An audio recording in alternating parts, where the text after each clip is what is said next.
Phone tapping వ్యవహారంలో BRS ప్రభుత్వం అనేక కుటుంబాల జీవితాలతో ఆడుకుందని కేంద్ర మంత్రి బండి సంజయ్ తీవ్ర ఆరోపణలు చేశారు. ఈ రోజు కరీంనగర్ లో జరిగిన అంతర్జాతీయ యోగా దినోత్సవ కార్యక్రమంలో పాల్గొన్న అనంతరం ఆయన మీడియాతో మాట్లాడారు. ఫోన్ ట్యాపింగ్ ప్రధానంగా హైదరాబాద్, సిరిసిల్ల కేంద్రంగా జరిగిందని, దీని వెనుక ఎవరున్నారో ప్రజలకు స్పష్టంగా అర్థమవుతుందని అన్నారు. ఈ అంశంపై రాష్ట్ర ప్రభుత్వం ప్రత్యేక దర్యాప్తు చేపట్టాలని డిమాండ్ చేసిన బండి సంజయ్ సిట్ దర్యాప్తు కేవలం తూతు మంత్రంగా సాగుతుందని విమర్శించారు. ఎస్బీఐ మాజీ chief Prabhakar Rao, task force మాజీ డీసీపీ రాధాకిషన్ రావు అనేక కుటుంబాలను నాశనం చేశారని ఆరోపించారు.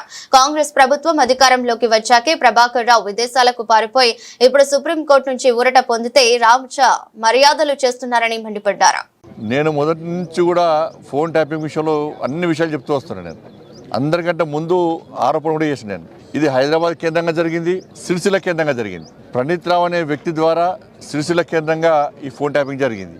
సిరిసిల్ల కేంద్రంగా జరిగిందంటే ఎవరి అనుమతితో జరిగింది, ఎవరి కన్నుసరణలో జరిగిందో అందరికీ తెలుసు. మరి సిరిసిల్లనే ఎందుకు కేంద్రంగా ఎంచుకున్నారో కూడా తెలుసు అందరికి. కాబట్టి దీని మీద విచారణ జరపాలి. ఇవాళ ప్రభాకర్ రావు అనే వ్యక్తి అనేక కుటుంబాలను నాశనం చేసాడు. అనేక మంది మాలాంటి కార్యకర్తలు ఉసురు పోసుకున్నటువంటి మూర్ఖుడు ప్రభాకర్ రావు అంటాడు. కాంగ్రెస్ పార్టీ ప్రభుత్వం ఏర్పడిన తర్వాతనే ఫోన్ ట్యాపింగ్ నిందితులు అందరూ తప్పించుకునే ప్రయత్నం చేశారు. అమెరికా ఎప్పుడు వారిపోయాడు? కాంగ్రెస్ పార్టీ ప్రభుత్వం ఏర్పడిన తర్వాత. ప్రభాకర్ రావు గాని, రాధాకిషన్ రావు అనే వ్యక్తులు కానీ వీళ్ళిద్దరూ అనేక మంది ఇతర పార్టీలకు సంబంధించిన కార్యకర్తలు ఉసురు పోసుకున్న వ్యక్తులు వీళ్ళు.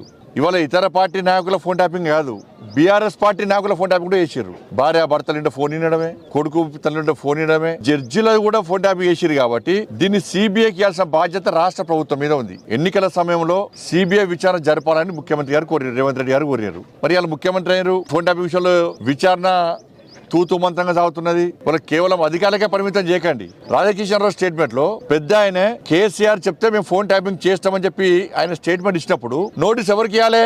కేసీఆర్ కు నోటీస్ ఇవ్వాలి. సిరిసిల్ల ఎవరి కేంద్రంగా జరిగింది? కేసీఆర్ కొడుకు కేంద్రంగా జరిగింది.